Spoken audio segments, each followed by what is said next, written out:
Hello everyone, আসসালামু আলাইকুম। আশা করি সবাই ভালো আছেন। আজকে আমি তৈরি করে দেখাবো পাবদা মাছের পাকুড়া। পাবদা মাছের পাকুড়া তৈরি করার জন্য প্রথমে কড়াইতে সামান্য তেল দিয়ে দিচ্ছি। পাবদা মাছগুলো আমি হলুদ, মরিচ আর লবণ দিয়ে একটু মাখিয়ে নিয়েছি। তেল গরম হয়ে যাওয়ার পর মাছগুলো তেলে দিয়ে দিচ্ছি। মাছগুলো তেলে খুব ভালো করে ভেজে নিতে হবে।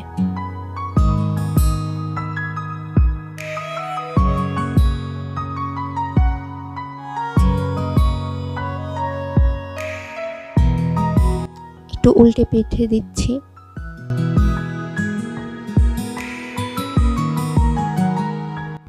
মাছগুলো ভাজা হয়ে গেলে আমরা অন্য একটি কড়াইতে তেল দিয়ে দেব।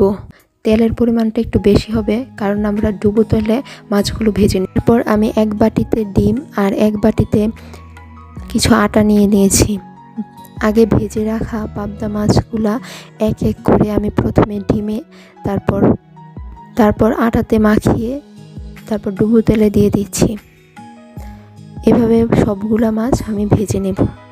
প্রথমে ডিমে ভেজে রাখা পাবদা মাছগুলো দেব, তারপর আটা দিয়ে মাখিয়ে নেব, তারপর এটা আমরা ডুবো তেলে দিয়ে দেব। এভাবে সবগুলা মাছ এক এক করে দিয়ে দিচ্ছি।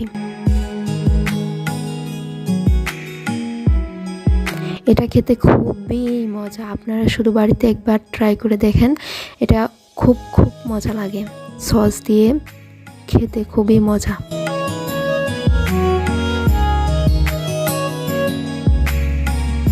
সবগুলো মাছ এক এক করে দিয়ে দিচ্ছি।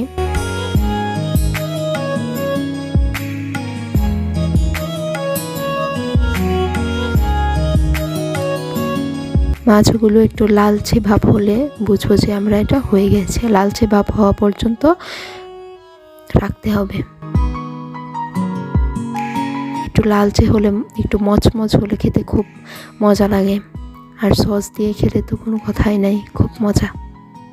আপনারা বাড়িতে একবার ট্রাই করে দেখতে পারেন।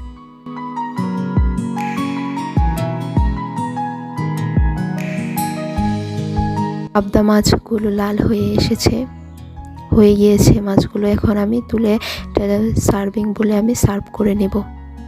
আশা করি আমার ভিডিওটা সবার ভালো লেগেছে। যদি ভালো লেগে থাকে তাহলে একটা লাইক দিবেন আর আমার চ্যানেলটা সাবস্ক্রাইব করে রাখবেন নতুন ভিডিও পাওয়ার জন্য। আল্লাহ হাফেজ।